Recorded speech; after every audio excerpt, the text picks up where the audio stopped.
રશ્મિકા અવાજ સંભળાય છે બેટા બરાબર?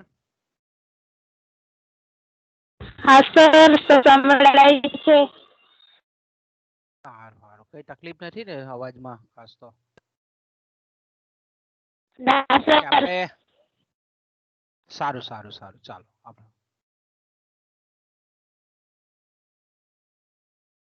ગયા પીરિયડમાં આપણે વેપારી બેંકો એનું ખૂબ મહત્વનું જે કાર્ય છે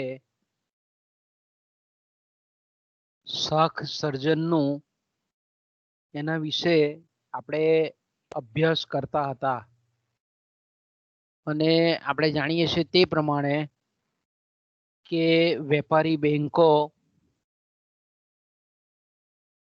એક વેપારી બેંક આપણે એમ કહી શકીએ કે એક બેંક એ શાક સર્જન કરવામાં અક્ષમ છે, પરંતુ ઘણી બધી જે વેપારી બેંકો છે એ ઘણી બધી બેંકો વેપારી બેંકો છે તે ભેગી મળી અને શાક સર્જન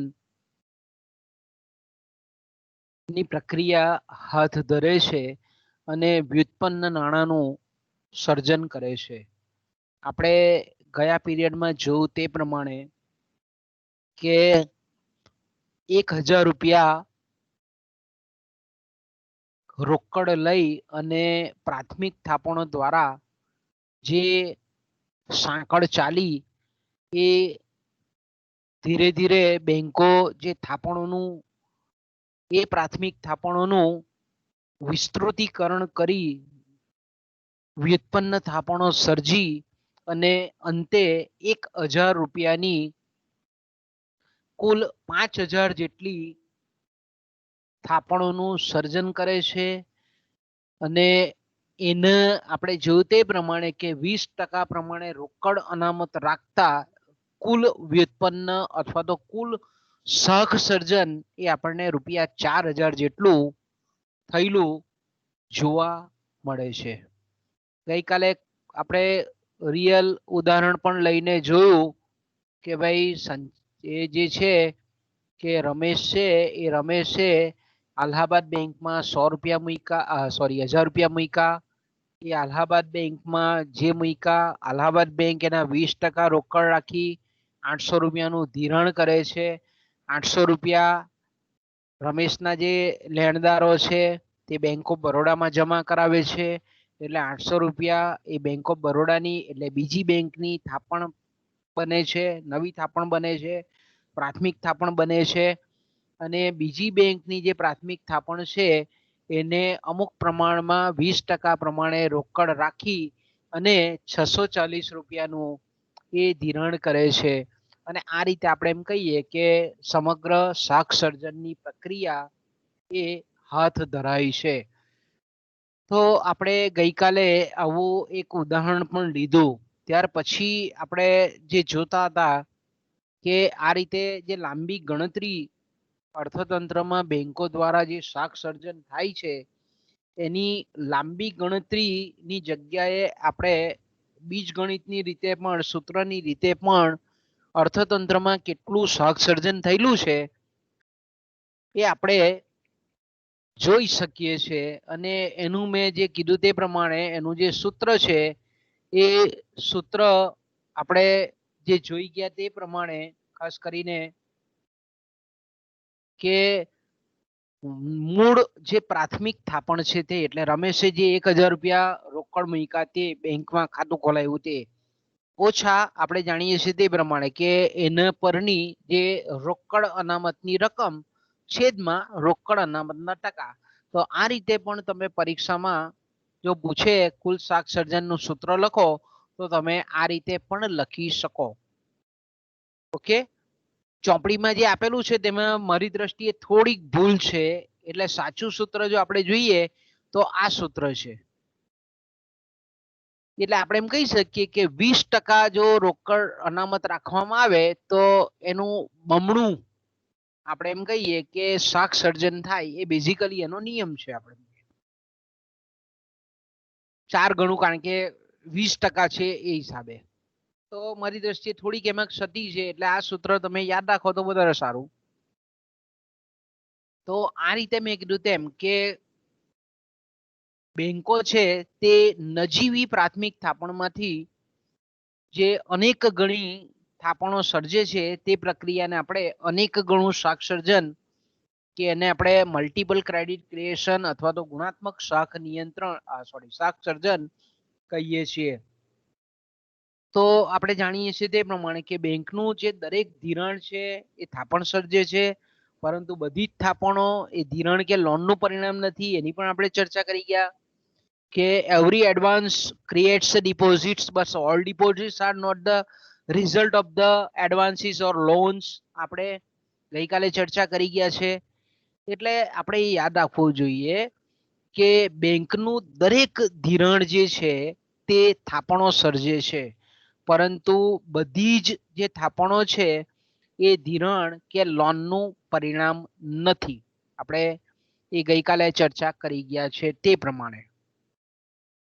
તો આપણે જાણીએ છીએ તે પ્રમાણે કે કેનન નામના જે વિચારક છે એડવિન કેનન, એ એવું કહે છે કે અર્થતંત્રમાં જે એકલ દોકલ બેંક છે તે જો એકાદ આખા અર્થતંત્રમાં એક કે બે બેંક હોય તો જનરલી આપણે એમ કહી શકીએ કે શાખ સર્જન, ગુણાત્મક શાખ સર્જન એ કરી શકતી નથી. કારણ કે ગુણાત્મક શાખ સર્જન એ સમગ્ર બેન્કિંગ પ્રણાલી જે છે, વ્યવસાય છે, એનું પરિણામ છે. ઘણી વખત આપણે વિચાર કરીએ કે હું આ જે કેનન કહે છે તે સાચું છે, તો આપણે એમ કહી શકીએ કે ના, એવું સાચું નથી. પણ અર્થતંત્રમાં જો એક જ બેંક હોય તો પણ ગુણાત્મક શાખ સર્જન થઈ શકે છે. આપણે જે આખી ચેન જોઈ, આખી સાંકળ જોઈ અલગ અલગ બેંકોની, એની જગ્યાએ આપણે એ જ ઉદાહરણને બીજી રીતે પણ સમજાવી શકીએ કે ભાઈ જેટલા પણ વ્યક્તિ આપણે ઉદાહરણ તરીકે લીધેલા હતા કે રમેશે પ્રાથમિક થાપણ 1000 રૂપિયાની મૂકી, પછી સુરેશે 800 રૂપિયાની ધિરાણ લીધું, કમલેશે 640 રૂપિયાનું ધિરાણ લીધું. તો આ બધી વ્યક્તિઓના અલગ અલગ બેંકમાં ખાતા હતા અને એ લોકો અલગ અલગ બેંકમાં એ લોકો થાપણો જમા કરાવતા હતા. પણ જો આપણે એમ કહીએ કે અર્થતંત્રમાં એક જ બેંક હોય તો એક જ બેંકમાં એ જમા કરશે, તો એક જ બેંકમાં જ્યારે ચેક થ્રુ એ પણ એ જમા કરે તો એનો મતલબ એમ થાય કે એ જ બેંકની એ નવી થાપણો થાય. હવે એક જ બેંકની જો પ્રાથમિક થાપણોમાં વધારો થાય તો સ્વાભાવિક છે કે એ પ્રાથમિક થાપણોનો બેઝ લઈ અને બીજી વ્યુત્પન્ન થાપણો કે સર્જિત થાપણો પણ વધારે, એટલે ગુણાત્મક શાખ સર્જન એવું જરૂરી નથી કે આખી બેન્કિંગ વ્યવસ્થા હોય તો જ થાય, એક બેંક હોય તો પણ થઈ શકે છે. હવે સામાન્ય રીતે આપણે જાણીએ છીએ તે પ્રમાણે કે વેપારી બેંકો જે છે તે જે શાખ સર્જનની પ્રક્રિયા કરે છે તેમાં આપણે જોયું તે પ્રમાણે શરૂઆતમાં જ જોઈ લીધું કે વેપારી બેંકો એક તો પોતાનું જે ખાતું છે, વ્યક્તિનું જે ખાતું છે, થાપણદારનું જે ખાતું છે, એમાં અતિરિક્ત ઉપાડની સગવડ આપે. અત્યારે તો આપણે ક્રેડિટ કાર્ડ બહુ બેસ્ટ એક્ઝામ્પલ છે એનું. ક્રેડિટ કાર્ડ છે તો ક્રેડિટ કાર્ડ પર તમને લિમિટ આપવામાં આવે વધારે ઉપાડવાની, તો એ પણ એક ટાઈપની અતિરિક્ત ઉપાડ જ કહેવાય છે. ઘણા એવા ખાતા છે બેંકોમાં કે તમારી થાપણ કરતા એમાં વધારે ઉપાડવાની સગવડ આપે. તો જ્યારે લોન બેંક આપતી હોય મકાન બાંધવા માટે કે કોઈ વસ્તુ ખરીદવા માટે કે કોઈ પણ અસ્કયામતને તારણ પર મૂકી અને પર્સનલ લોન આપતી હોય કે કોઈ પણ રીતની લોન આપતી હોય, ક્યાં તો પછી તમને વધારાની ઉપાડની સગવડ આપતી હોય, તો આપણે એમ કહી શકીએ સાદા અર્થમાં બેંકે શાખ સર્જન કરેલું કહેવાય. એ જ રીતે મેં કીધું તેમ કે શાખ સર્જન જે કંઈ પણ જામીનગીરીઓ છે એ જામીનગીરીઓ ખરીદીને પણ મકાન છે, જમીનની ખરીદી દ્વારા પણ બેંકો શાખ સર્જન કરી શકે છે. એ જ રીતે આપણે એમ કહી શકીએ કે સરકારી અને અર્ધ સરકારી સંસ્થાઓના જે કંઈ પણ બોન્ડ્સ છે, જામીનગીરીઓ છે, એને પણ આપણે એમ કહીએ કે ગીરો મૂકીને અથવા તો ખરીદીને એની સામે એ જામીનગીરીની રકમ ચેક દ્વારા જમા કરાવીને પણ શાખ સર્જન કરી શકે છે. એટલે આપણે એમ કહી શકીએ કે કોઈ પણ મકાન કે સ્થાવર મિલકત જે છે તેને તારણ પર લઈ અને બેંક એ ચેક દ્વારા ખાતા દ્વારા એ એનું ખાતું ખોલી અને એ ખાતામાં એ જેટલી પણ અસ્કયામતની કિંમત છે એને જમા કરી અને ચેક દ્વારા ઉપાડવાની સગવડ કરી આપે છે. તો તેવા સંજોગોમાં આપણે એમ કહી શકીએ કે વેપારી બેંકે શાક સર્જન કરેલું કહેવાય. તો આવી જે સ્થાવર મિલકત છે, જંગમ મિલકત છે, અને મેં કીધું તેમ કે વિનિમય ક્ષમતા ઓછી હોય તેવી જે આપણે એમ કહીએ કે અસ્કયામતો છે એને લોનના સ્વરૂપમાં ચલિત બનાવે છે અને ગતિશીલ બનાવે છે. તો કે હવે ખૂબ અગત્યનો એક મુદ્દો અહીંયા આપણે જે ચર્ચવાનો છે તે કે બેંકો જે છે તે શાખ સર્જન કરે છે તે કંઈક એવો જાદુ નથી. આપણે એમ કહીએ ને કે એ જાદુને એક છડી ફેરવી કે શાક સર્જન થઈ ગયું. એટલે આપણે એમ કહી શકીએ કે બેંકો પાતળી હવામાંથી, એટલે જાદુગર કેવો હવામાં આમ લાકડી ગુમાવે અને તરત આપણે એમ કહીએ કે કંઈક વસ્તુ લઈ આવે, કઈ ફૂલનો આપણે કહીએ કે ફૂલ લઈ આવે ને કઈ આપણે કહીએ ગુલદસ્તો લઈ આવે, આપણે કહીએ જાદુગર જોઈએ છે. તો અહીંયા એવું આપણે મુદ્દો છે કે બેંકો કઈ આવી પાતળી હવામાંથી શાખનું સર્જન કરતી નથી. વેપારી બેંકો જે રીતે મેં કીધું તેમ કે થાપણોનું વિસ્તૃતીકરણ કરે છે એમાં કોઈ મેજિક નથી, એમાં કોઈ જાદુ નથી. બેંકો જ્યારે નવી નવી થાપણો સર્જે છે અને એ નવી સર્જાયેલી થાપણો છે એ બેંક ધિરાણના સ્વરૂપમાં આપે છે. બેંક જ્યારે ધિરાણ કે લોન આપે છે ત્યારે લોકોનું દેવું બને છે અને લોકો આપણે એમ કહીએ કે બેંકોએ જે સર્જેલી થાપણો છે, લોનો છે, એને ધિરાણ સ્વરૂપે લે છે. બીજું આપણે જાણીએ છીએ તેમ કે જેમ જેમ આવી જે સર્જિત થાપણો છે, ધિરાણો છે, તેમ તેમ બેંકની જવાબદારી અને દેવું પણ વધતું જાય છે.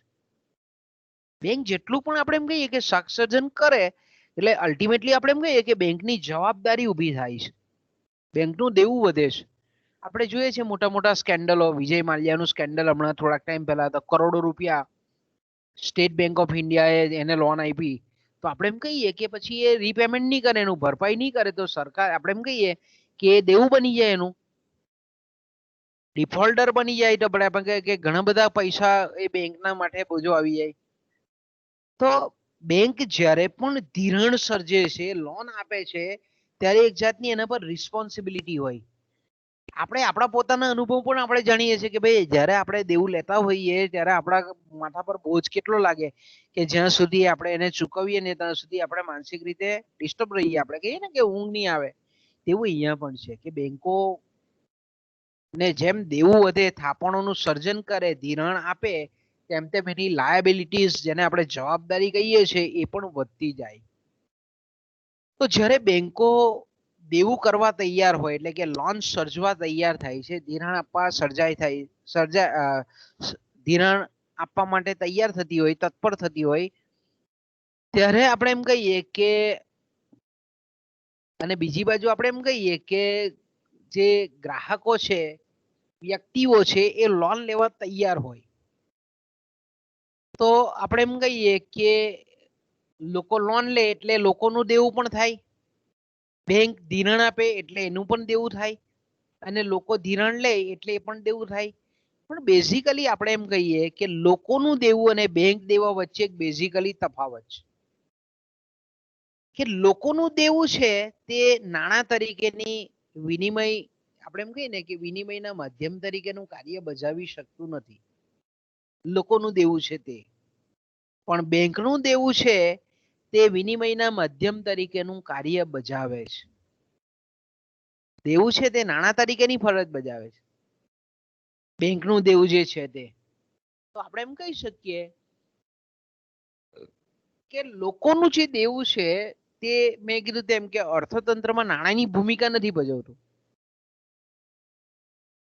તો સામાન્ય રીતે આપણે એમ કહીએ કે બેંકો જ્યારે શાક સર્જન અથવા તો ધિરાણ સર્જવાનું વિચારે, લોન આપવાનું વિચારે લોકોને, પેઢીઓને, ઉદ્યોગોને, તો ત્યારે આપણે જાણીએ છીએ તે પ્રમાણે કે જે લોન લેનાર વ્યક્તિ છે જે લોન લેનાર સંસ્થા છે કે લોન લેનાર જે પેઢી છે એ કેવી હોવી જોઈએ? વિશ્વાસુ હોવી જોઈએ, પ્રમાણિક હોવી જોઈએ, સાખપાત્ર હોવી જોઈએ, જેને આપણે ક્રેડિબિલિટી ધરાવતી હોવી જોઈએ, ઇજ્જત વાળી હોવી જોઈએ. આપણે દેશી ભાષામાં વાત કરીએ તો જ્યારે પણ સાખ બેંક આપવા તત્પર હોય, ધિરાણ આપવા તૈયાર હોય, લોન આપવા તૈયાર હોય, ત્યારે લોન કઈ એમને નથી આપી દેતી. એ લોન લેનાર જે છે, શાખ લેનાર છે, એની શાખમાં, એની ઇજ્જતમાં, એની પ્રમાણિકતામાં કે એની ઓનેસ્ટીમાં જો બેંકને વિશ્વાસ હોય તો જ બેંક છે તે ધિરાણ સર્જે છે, લોન સર્જે છે, સાખી નાણું વ્યુત્પન્ન થાપણો સર્જે છે. અને વ્યક્તિ જે છે તે વ્યક્તિની જે પ્રતિષ્ઠા છે, શાખ છે, ઇજ્જત છે, તે કઈ હવામાંથી જાદુગર જે રીતે છડી ફેરવે છે અને એ રીતે કઈ હવામાંથી સર્જાતી નથી. વ્યક્તિ કે લોકો કે પેઢીની જે ઇજ્જત છે, પ્રતિષ્ઠા છે, શાખ છે, ક્રેડિટ છે, એ આપોઆપ કઈ સર્જાતી નથી હવામાંથી. કારણ કે શાખનો આધાર વિશ્વાસ પર છે, ટ્રસ્ટ પર છે.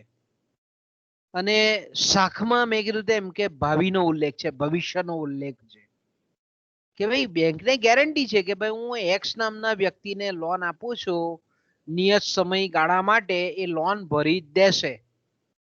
તો આપણે એમ કહીએ કે શાખનો આધાર કોના પર છે? ટ્રસ્ટ પર છે, વિશ્વાસ પર છે. કે ભાઈ જે લોન લેનાર વ્યક્તિ છે, બેંક એવું માનીને એને આપે છે કે આ વ્યક્તિ નિયત કરેલા હપ્તાઓમાં અને નિયત કરેલા સમયે પરત પાછા પૈસા ભરી દેશે. તો આને આપણે શાખ કહીએ છીએ, શાખ. અને એનો આધાર કોના પર છે? વિશ્વાસ પર છે. અને શાખનો આધાર એ ભવિષ્યના ઉલ્લેખ પર હોય છે. કારણ કે લોન છે તે 1 વર્ષ, 2 વર્ષ, 5 વર્ષ, 10 વર્ષ, 15 વર્ષ, 20 વર્ષ, લોન અલગ અલગ ગાળા માટેની હોય. એટલે આપણે એમ કહીએ કે શાખનો સંબંધ ભવિષ્યની સાથે છે, ભાવિના ઉલ્લેખ સાથે છે.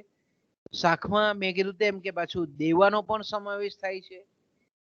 એનો મતલબ એવો થાય કે વ્યક્તિ, પેઢી કે કંપની કે કોઈ પણ ધંધાદારી એકમ એ જ્યારે પણ આજે દેવું કરે છે તે ભવિષ્યમાં એ ચોક્કસ રીતે એનું રીપેમેન્ટ કરશે, એ ચોક્કસ રીતે ચૂકવશે તેવો બેંકોને વિશ્વાસ પ્રગટે તો જ તે શાખ પાત્ર બની શકે, અન્યથા નહીં. અન્યથા બેંક ધિરાણ કરતી નથી. ફરી પાછું કે જ્યારે કોઈ પણ વ્યક્તિ બેંક જ્યારે ધિરાણ આપવા તત્પર હોય છે તો વ્યક્તિ આજે એ ધિરાણ લે છે, આજે દેવું કરે છે અને એ દેવું ભવિષ્યમાં ચૂકવશે એવો જો બેંકને વિશ્વાસ થાય તો જ એ વ્યક્તિ શાખ પાત્ર બની શકે, તો જ એ વ્યક્તિને ધિરાણ મળી શકે, લોન મળી શકે, વ્યુત્પન્ન થાપણો બેંકો આપી શકે. તો બેંક આપણે એમ કહીએ કે લોકોની, પેઢીની, કંપનીની કે કોઈ ધંધાદારી એકમ એ ક્યારે શાખ પાત્ર બની શકે? તો કે ભાઈ એનો આધાર 4C પર રહેલો છે. 4C આપણે કહીએ ને, સી ફોર કેટ. તો 4C એટલે ક્રેડિટનો આધાર 4C પર રહેલો છે. ઓકે, એ છે પહેલું છે કેપિટલનો સી, કેપિટલ. સોરી, પહેલું છે capacity, capital, character and collateral. બેંકો મેં કીધું ને એમને ધિરાણ નહીં આપે. વ્યક્તિ જો સામેવાળી વ્યક્તિ કે સામેવાળી જો આપણે એમ કહીએ કે પેઢી જે છે એ પેઢી કે વ્યક્તિ એ 4C જો ધરાવતી હોય તો જ બેંક શાખનું સર્જન કરે, તો જ ધિરાણ આપે, અન્યથા એ આપે નહીં. હવે દાખલા તરીકે આપણે 4C ને જ્યાં ડિટેલમાં જોઈએ તો પહેલો જે સી છે તેને આપણે કેપેસિટી કહીએ છીએ, શક્તિ કહીએ છીએ. બરાબર? તો અહીંયા જ્યારે પણ કોઈ પણ વ્યક્તિ કે કોઈ પણ પેઢી જ્યારે લોન લે છે એટલે સામાન્ય રીતે આપણે એમ કહીએ કે વ્યક્તિ જે સાહસ, બરાબર, આપણે જાણીએ છીએ તે પ્રમાણે કે વ્યક્તિ કે કોઈ પણ ધંધાદારી એકમ હોય તે અમુક પ્રોજેક્ટ રાખે, અમુક આપણે શું કહીએ ને એના મગજમાં એ લોકોના પ્લાન્ટ હોય, પ્લાન ચાલતા હોય કે ભાઈ મારે આ ધંધો નાખવો છે. તો જે વ્યક્તિ જે પ્રોજેક્ટ હેઠળ જે સાહસ હેઠળ લોન લેવા ઈચ્છે છે એ લોનને સફળ બનાવવાની એનામાં શક્તિ હોવી જોઈએ, એની કેપેસિટી હોવી જોઈએ. ફરી પાછું કે દાખલા તરીકે કોઈક વ્યક્તિ છે એ કરિયાણાની દુકાન ચલાવવા માંગે છે. ઓકે, કરિયાણાની દુકાન શરૂ કરવા માંગે છે. તો એ કરિયાણાની દુકાન શરૂ કરવા માટે ધારો કે એને 2 લાખ રૂપિયાની ધિરાણની જરૂર છે. બેંક પાસે જાય છે કે ભાઈ મારે 2 લાખ રૂપિયાની ધિરાણ જોઈએ છે, મારે 2 લાખ રૂપિયાની લોન જોઈએ છે. તો બેંક જોઈ કે આનામાં આ જે પ્રોવિઝન સ્ટોર કે અનાજ કરિયાણાનો સ્ટોર નાખવાનો છે તો એની કેપેસિટી છે, પહેલા તો એની શક્તિ છે ખરી એ ચલાવવાની, એને સફળ બનાવવાની તાકાત છે, એની પાસે દુકાન છે, દુકાનની હોય તો ભાડાની દુકાન લેવાનો છે તો ભાડું ચૂકવવાની શક્યતા છે એની પાસે, પછી જે બજારમાંથી માલ લાવશે તે માલ ખરીદવાની મૂડી છે એની પાસે.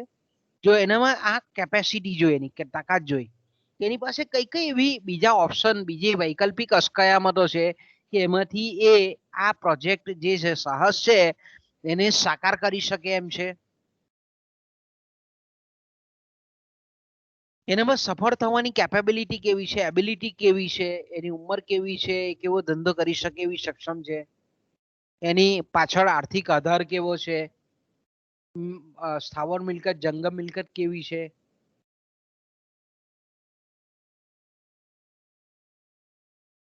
આપણે એમ કહીએ ને કે મોટા મોટા પ્રોજેક્ટ, આ તો આપણે નાની વાત કરી, પણ ધારો કે રિલાયન્સ કંપની છે ને એને કોઈ પ્રોજેક્ટ નાખવો છે તો અબજો રૂપિયાની જરૂર પડે એમાં. તો અહીંયા જોઈ કે ભાઈ મુકેશ અંબાણી જ્યારે કોઈ પણ નાણાકીય સંસ્થામાં ધિરાણ કરતો હોય, ધિરાણ લેવા માંગતો હોય તો જોઈ કે ભાઈ આનો પ્રોજેક્ટ, કારણ કે એ કેપેબલ છે, એની પાસે બીજા જે એના પ્લાન્ટ છે, બીજા જે વસ્તુ બનાવે છે એમાં એ સફળ છે, એ જોઈ છે કે એનો આર્થિક આધાર આટલો છે, એની કેપેસિટી છે ધંધો કરવાની, તો એને ધિરાણ આપી દે. એને બહુ એની ફાઇલને બહુ ડીપમાં નહીં જોઈ, પણ મારા તમારા જેવા જાય તો જોઈ બરાબર કે એની પાસે શું છે, જમીન છે, કેટલા એકર જમીન છે, આપણે લોન તો આપીએ પણ પાછો એનો 10,000નો મહિનાનો હપ્તો છે, એનો ધંધાનો નફાનો ગાળો આટલો છે કે 10,000 રૂપિયા એ લોનનું વ્યાજ ચૂકવી શકશે, મુદ્દલ ચૂકવી શકશે, એની કેપેસિટી જોવામાં આવે. તો પહેલો સી કેપેસિટીનો. બીજો સી કેપિટલ.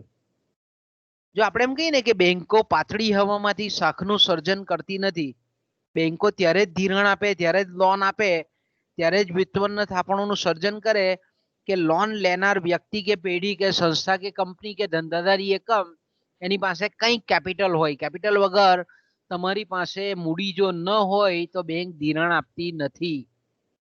તમારી પાસે મકાનનો દસ્તાવેજ મુકાવે, તમારી પાસે ખેતરનો દસ્તાવેજ મુકાવે, એ નહીં હોય તો તમારી પાસે શેર સર્ટિફિકેટ હોય તે મુકાવે, ડિબેન્ચર મુકાવે. એ જ રીતે તમારા દૂધાળા ઢોર હોય તેને તારણ પણ મૂકે. મિલ્ક મૂડી, જેને આપણે મૂડી કહીએ છીએ, એને આપણે ઇંગ્લિશમાં કેપિટલ કહીએ છીએ. તો જ્યારે પણ કોઈ પણ બેંક જ્યારે કોઈ પણ પેઢીને કે ગ્રાહકને ધિરાણ આપતી હોય ત્યારે એનું મકાન જોવામાં આવે, એનું કારખાનું જોવામાં આવે, એની મશીનરી કેટલી છે, એની પાસે કામચલાઉ મૂડી કેટલી છે, કાર્યશીલ મૂડી કેટલી છે, એની કેપિટલ તપાસવામાં આવે, જોવામાં આવે. અને પછી જો એમાં એ વ્યક્તિ બરાબર થાય કે ના ભાઈ એની પાસે 20 લાખ રૂપિયાની મૂડી છે તો 2 લાખ રૂપિયાની ધિરાણ આપી દે. જો એની પાસે એક પણ મૂડી ન હોય, સહેજ પણ કશું નહીં હોય એની પાસે બેંકમાં મૂકવા માટે, તારણ પર મૂકવા માટે, તો બેંક ધિરાણ નહીં કરે. મોટે ભાગે આપણે જાણીએ છીએ તે પ્રમાણે બેંક ત્યારે જ ધિરાણ કરે કે જ્યારે બેંકને એવું લાગે કે આ વ્યક્તિ પાસે, આ પેઢી પાસે આટલી સ્થાવર અને જંગમ મિલકત છે, સંપત્તિ છે, વેલ્થ છે, તે તારણમાં લે. એ બેંક પોતાની પાસે રાખે એના કબજામાં, અને પછી એની સામે એ વ્યક્તિને ધિરાણ કરે.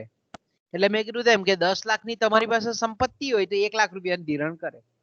10 લાખની નહીં આપે લોન. એ જાણે કે આટલી કેપિટલ છે એની પાસે, આટલી અસ્કયામત છે, તો એને અમુક ટકા તમને ધિરાણ આપે, અન્યથા આપણે એમ કહીએ કે ધિરાણ આપે નહીં. તો એને આપણે કેપિટલ. બીજો સી. ત્રીજું છે કેરેક્ટર કે ચારિત્ર.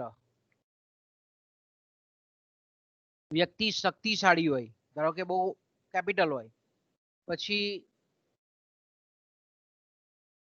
બીજી આપણે એમ કહીએ કે એની પાસે પ્રોજેક્ટને સફળ કરવાની શક્તિ હોય, એની પાસે મૂડી પણ છે, બરાબર છે. પણ કંઈક વખત આપણે એમ કહીએ કે કોઈક વખત સામાન્ય રીતે આપણે એમ કહીએ કે કોઈક એણે સંસ્થામાંથી એણે લોન લીધી હોય અને એ લોન ધંધામાં ખોટ જવાને લીધે એ ધારો કે ભરી શક્યો ન હોય, તો બેંક શું કરે છે, એ વ્યક્તિ જે છે તેના નામની સામે ચોકડી મૂકે. કેમ? કારણ કે અહીંયા બેંકના એંગલથી જોવામાં આવે કે એનું કેરેક્ટર કેવું છે. એટલે એને ભૂતકાળમાં લીધેલી લોન એને સમયાંતરે ભરેલી છે કે નહીં, બેંકને તરત જ ખબર પડી જાય. આજે તો સરસ મજાની સિસ્ટમ છે કે ભાઈ તમે જેવું તમે લોન માટે પ્રપોઝલ મૂકો એટલે તમને ખબર પડી જાય કે તમારી કઈ કઈ બેંકોમાં લોન ચાલે છે, તમારી આવક કેટલી છે,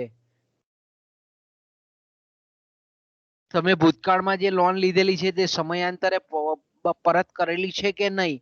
એને આ લોકોની બેન્કિંગની ભાષામાં સિબિલ કહેવામાં આવે. સિબિલ ચેક કરવામાં આવે. સિબિલ ચેક કર્યા પછી જ બેંકને એવું લાગે કે ભાઈ મારું ધિરાણ ડૂબે એવું નથી, વ્યક્તિ છે તે કેરેક્ટર વાળી છે, સારા ચારિત્ર વાળી છે, પ્રમાણિક છે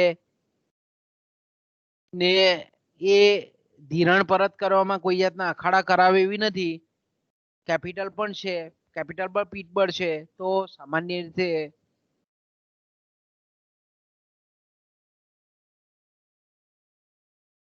એને ધિરાણ કરે છે. એટલે ચારિત્ર શુદ્ધ હોવું જોઈએ. આપણે એમ કહીએ ને કે કોર્ટ મેટર પેલી જેલમાં જી આવેલા હોય કે પછી કોઈક ફ્રોડ કરેલો હોય, એની સામે કોઈ કેસ ચાલતો હોય ભ્રષ્ટાચારનો, તો આવી વ્યક્તિઓને મોટે ભાગે બેંક શું કરે છે, એવોઇડ કરે છે. એને લોન આપવાનું, ધિરાણ કરવાનું એવોઇડ કરે છે.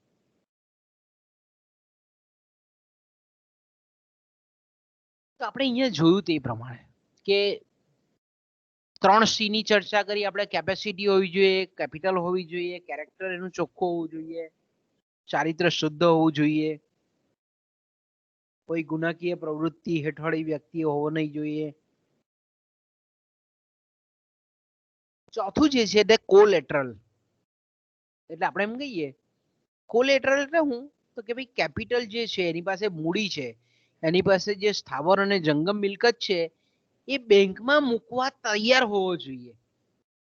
હોઈને જો બેંક વાળો એમ કે છે કે ભાઈ તને આટલી લોન આપીએ અમે, પણ તારે તારા ઘરના દસ્તાવેજ મૂકવાના, તારા ખેતરના દસ્તાવેજ મૂકવાના, તો એ જો મૂકવા તૈયાર નહીં હોય એટલે એને આપણે કોલેટરલ કહીએ. એને આપણે શું કહીએ, તારણ પર મૂકવા માટે જો તૈયાર નહીં હોય, તો તેવા સંજોગોમાં બધું હોવા છતાં કેરેક્ટર બી સારું હોય, કેપેબલ પણ હોય, ચારિત્ર પણ સારું હોય, છતાં પણ બેંક ધિરાણ તરીકે એને લોન આપે નહીં.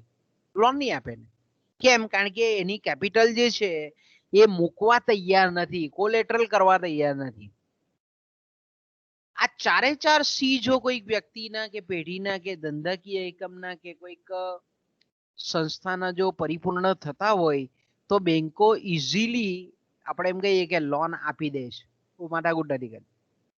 સરકારી નોકરિયાતને ખાસ કરીને આપી દે, કારણ કે જાણે છે કે સરકારના કર્મચારી છે, પગાર બેંકમાં જમા થાય એટલે વ્યક્તિ કદાચ એ ના આપે, પણ જેવો પગાર થાય તેવો ઓટો ડિડક્ટની ફેસિલિટી હોય બેંક પાસે, એ તરત જ કટ કરી લે. પગાર જેવો જમા થાય તે એક જ સેકન્ડમાં એ તરત એનો હપ્તો ભરાઈ જાય. તો આવા વ્યક્તિઓને બહુ વાંધો નથી આવતો ટૂંકમાં, કારણ કે સરકાર પર બેંકોને વિશ્વાસ છે કે ભાઈ સરકારી કર્મચારી છે એટલે એને ધિરાણ તરત ઇઝીલી કરી દે. એટલે આપણે એમ કહી શકીએ કે બેંક માત્ર પાતળી હવામાંથી શાકનું સર્જન નથી કરતી. બેંકો પીઠબળ તરીકે નાણાં સ્વરૂપની સંપત્તિ, નાણાં સ્વરૂપ સિવાયની પણ જે સંપત્તિ છે, મકાન છે, ભૂમિ છે, યંત્રો છે, શેર છે, પછી જે કંઈ પણ દુકાનદાર હોય એના જે કંઈ પણ દુકાનની અંદરનો, ગોડાઉનની અંદરનો જે જથ્થો છે, આ બધાને ધ્યાનમાં રાખી અને પછી એ તારણોને અસ્કયામતમાં લે, અસ્કયામતોને તારણમાં લે, અને પછી આપણે એમ કહીએ કે આ જે અસ્કયામતો છે તે કેવી છે, એકચ્યુઅલી અગતિશીલ છે, ઓછી તરલતા ધરાવે છે. એવી ઓછી તરલતા ધરાવતી જે સંપત્તિ છે, અસ્કયામત છે, એને આ ગતિશીલ બનાવે છે, તરલ બનાવે છે, એટલે નાણાંમાં એને ફેરવી આપે છે. જો બેંકો શાક સર્જનનું કામ કરે છે તે એકચ્યુઅલમાં જો તમે એના યોગ્ય મિનિંગમાં જાઓ, એના ઊંડા અર્થમાં જઈએ તો આપણે એમ કહીએ કે આવી જે સ્થાવર મિલકતો છે, જંગમ મિલકતો છે, જે આપણે એમ કહીએ કે આવી અસ્કયામતો છે કે ગતિશીલ નથી, એવી ગતિશીલ નથી, અગતિશીલ છે, તેવી સંપત્તિને બેંકો ગતિશીલ બનાવે છે, તરલ બનાવે છે. એ ભૌતિક સંપત્તિને નાણાંમાં ફેરવી આપવાનું કામ એ વેપારી બેંકો શાક સર્જનની પ્રક્રિયા દ્વારા હાથ ધરે છે.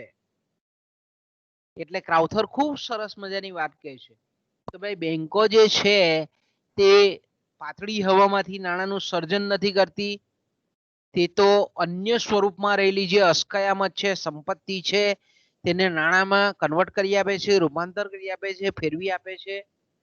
તે સ્થગિત સંપત્તિને નાણાં તરીકે જાણીતી તરલ સંપત્તિના સ્વરૂપમાં ફેરવી શકે છે.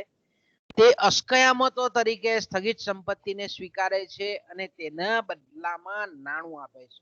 અને આ જ પ્રક્રિયા બેન્કિંગ વ્યવસાયનું હર્દ છે. ફરી પાછું ક્રાઉથર શું કહે છે, ખૂબ સરસ મજાની વાત કરી એણે કે બેંકો જે રીતે જાદુગર હવામાંથી વસ્તુનું નિર્માણ કરે છે એવું બેંકો કરતી નથી. એવી રીતે નાણાંનું સર્જન નથી કરતી, કોઈ જાદુ ચલવીને સર્જન નથી કરતી. વાસ્તવમાં અન્ય સ્વરૂપમાં રહેલી જે સ્થાવર ભૌતિક સંપત્તિ છે એને નાણાંમાં રૂપાંતરિત કરવાનું કામ કરે છે શાક સર્જન દ્વારા. તે અગતિશીલ જે સંપત્તિ છે, અસ્કયામત છે, એને નાણાં તરીકે જાણીતી સુલભ, તરલ, સરળ સંપત્તિના સ્વરૂપમાં ફેરવી આપે છે. એટલે બીજા અર્થમાં આપણે એમ કહીએ કે બેંકોનો રોલ કયો છે તો કે ભાઈ આવી સ્થગિત સંપત્તિને પોતાની પાસે લે છે અને ચલિત સરળ સંપત્તિ તરીકે નાણું આપે છે. અને બેન્કિંગ વ્યવસાયનું મુખ્ય જે હર્દ છે તે આ હર્દ આ છે કે ભાઈ આવી ચલિત સંપત્તિ છે તેને બદલવાનું કામ, એને રોટેટિંગ કરવાનું કામ, ગતિશીલ કરવાનું કામ એ બેંકોનું છે. ઓકે, આપણે હવે જે મુદ્દો છે તે આપણે બેંકોની, વ્યાપારી બેંકોની શાક સર્જનની પ્રક્રિયા આપણે જોઈ. ઓકે, આનાથી ઉલટી પ્રક્રિયા આવે, એને શાક સંકોચન કહીએ, એને શાક વિસર્જન કહીએ, એને ક્રેડિટ કોન્ટ્રાડિક્શન કહીએ, કોન્ટ્રેક્શન કહીએ. ઓકે, અને ઇંગ્લિશમાં આપણે શું કહીએ છીએ, ક્રેડિટ કોન્ટ્રેક્શન.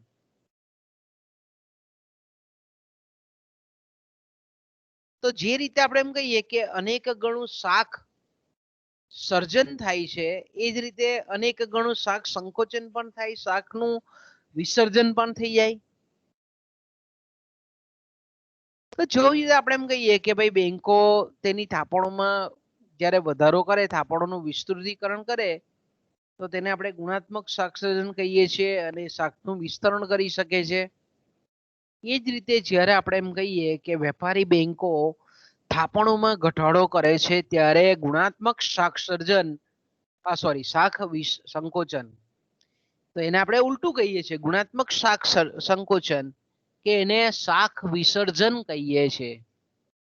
એક ઉદાહરણની મદદથી જોઈએ કે ધારો કે આપણે અર્થતંત્રમાં ઘણી બધી બેંકો છે, લાખો ને કરોડોની સંખ્યામાં બેંકો છે, શાખાઓ છે એની.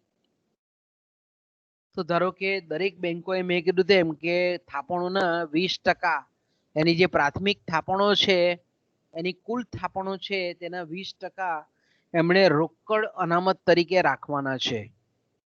ધારો કે બધી જ બેંક પાસે, ધારો કે દરેક વ્યક્તિગત બેંક પાસે આપણે એમ કહીએ કે 50,000 હજારની થાપણો છે, ડિપોઝિટ છે. હવે આપણે જાણીએ છીએ તે પ્રમાણે કે 50,000ની જે થાપણો છે એના 20% એટલે 10,000 રૂપિયા એને રોકડ રાખવાના હોય રોજબરોજના વ્યવહારોને પહોંચી વળવા માટે. લોકો જે બેંકમાં પોતાના ખાતામાં જે થાપણો છે એને ઉપાડવા માટે લોકો જ્યારે આવતા હોય તો તેને પરત કરવા માટે 20% એ અનામત તરીકે રાખતા હોય બેંકો. તો આપણે એમ કહી શકીએ કે 50,000ની જે થાપણો છે બેંક પાસે કુલ, એમાંથી 20% એટલે કે 10,000 રૂપિયા એ રોકડ અનામત તરીકે બેંકમાં રાખે છે અને 40,000 રૂપિયાનું ધિરાણ કરે છે. તો આપણે દરેક બેંકની, ધારો કે દરેક બેંકમાં 50,000ની થાપણો છે, તો આપણે એક કાલ્પનિક આ રીતે જોઈ શકીએ છીએ કે દરેક બેંકોની, એ અલ્હાબાદ બેંક હોય, બેંક ઓફ બરોડા હોય, કોટક મહિન્દ્રા બેંક હોય, રાજપીપળા કોઓપરેટિવ બેંક હોય, ભરૂચ ડિસ્ટ્રિક્ટ કોઓપરેટિવ બેંક હોય, કે દેના બેંક હોય, કે પંજાબ નેશનલ બેંક હોય, પંજાબ સિંધ બેંક હોય, સ્ટેટ બેંક ઓફ ઇન્ડિયા હોય, વિજયા બેંક હોય, કોઈ પણ દરેક બેંકો, ધારો કે આપણે અર્થતંત્રની, એની થાપણો ધારો કે 50,000 રૂપિયાની છે, એની આપણે એમ કહીએ કે થાપણો એ એક જાતની દેવું છે, જવાબદારી છે, અને બીજું એ થાપણો જે છે તે બીજી બાજુ વ્યાજની કમાણી કરી આપે છે, એટલે અસ્કયામત પણ છે.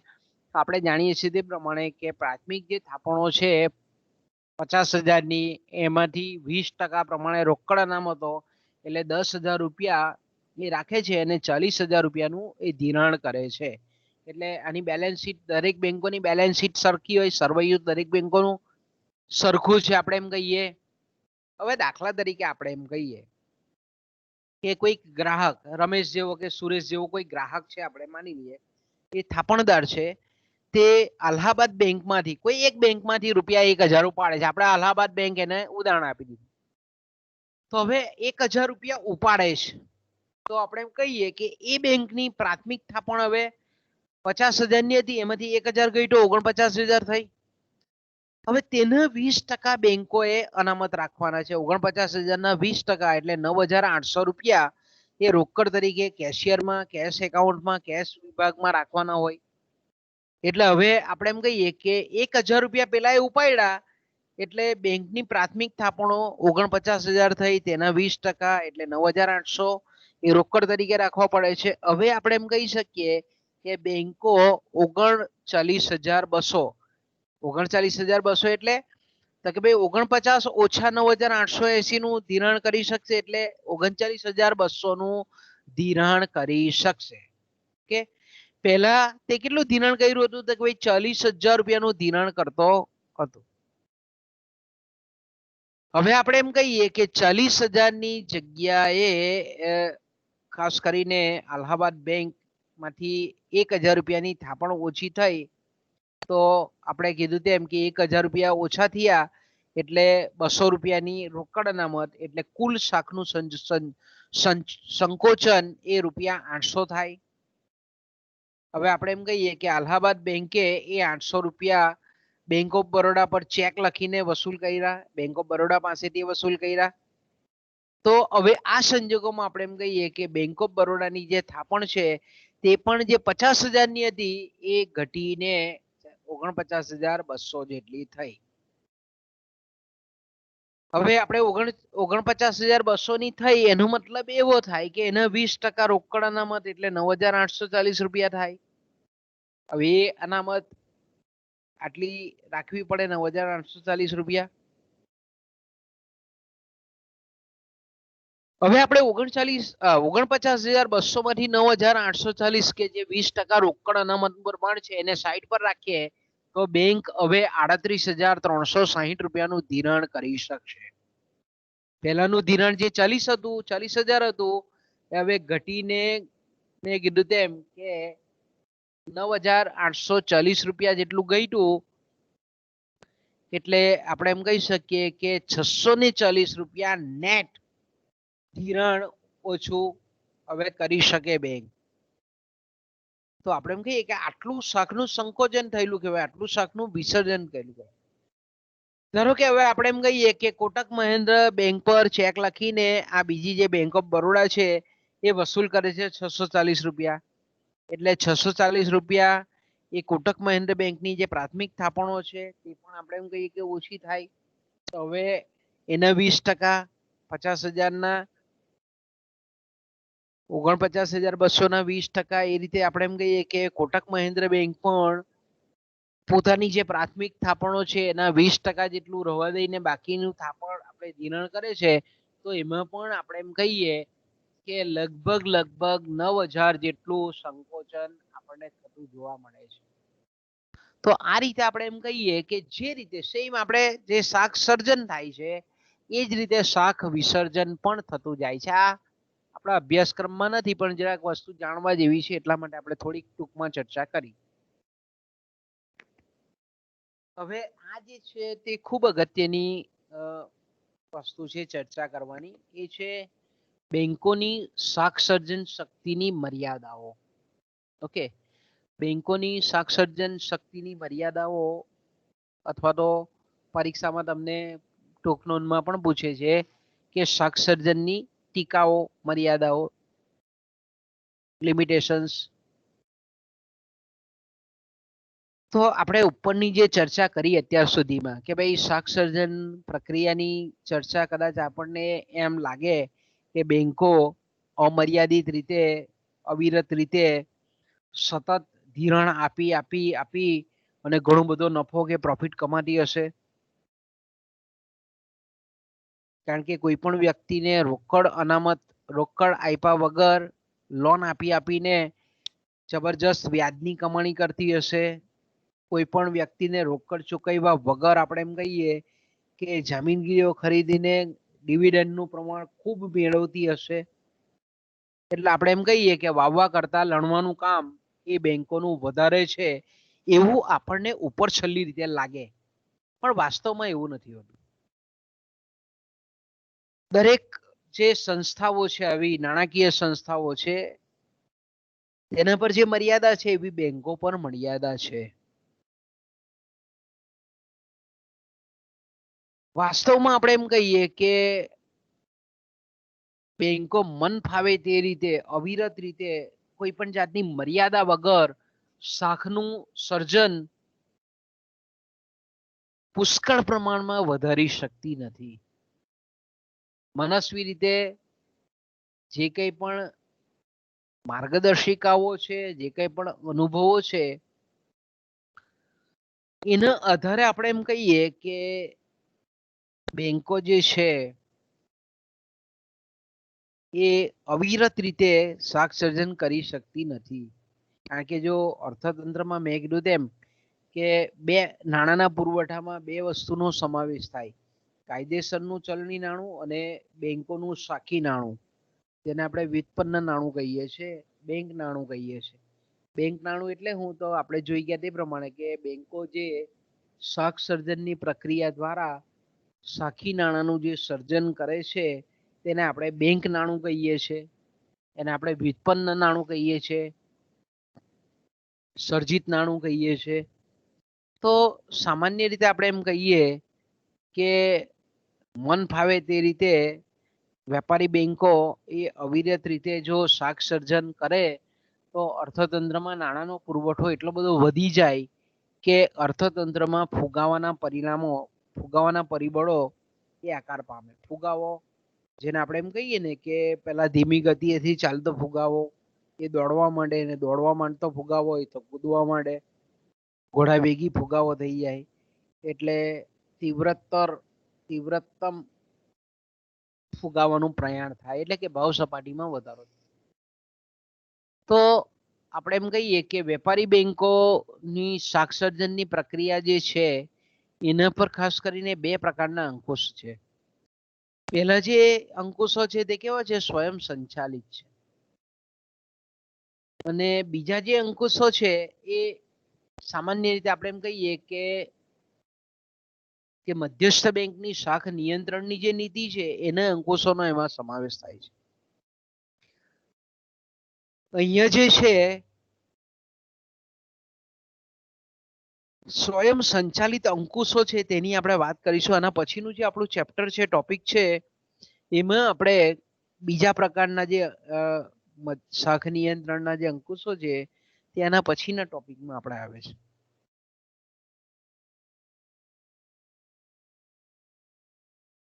તો સામાન્ય રીતે આપણે એમ કહીએ કે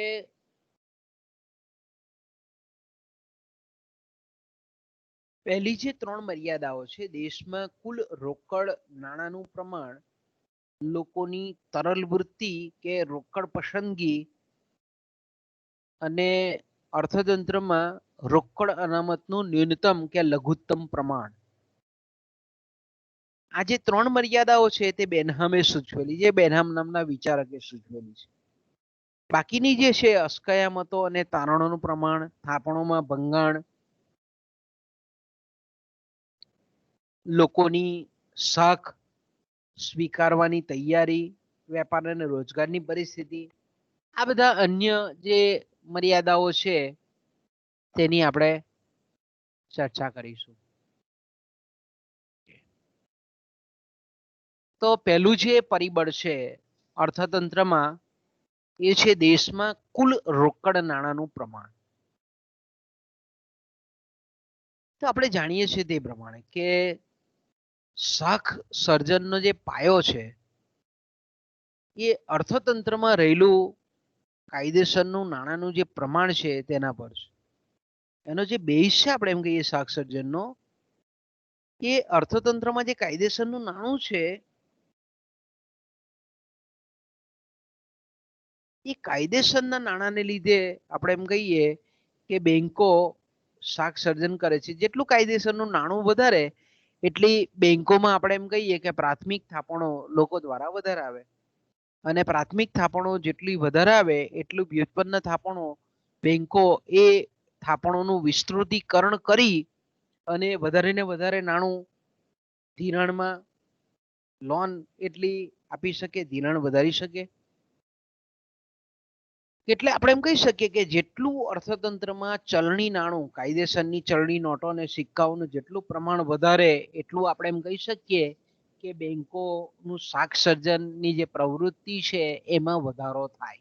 એના કરતા ઉલટું બી વિચારી શકીએ આપણે કે અર્થતંત્રમાં જો કાયદેસરનું ચલણી નાણું ઓછું હોય તો તેવા સંજોગોમાં આપણે એમ કહીએ કે બેંકો એ ઓછા પ્રમાણમાં શાખ સર્જન કરી શકે.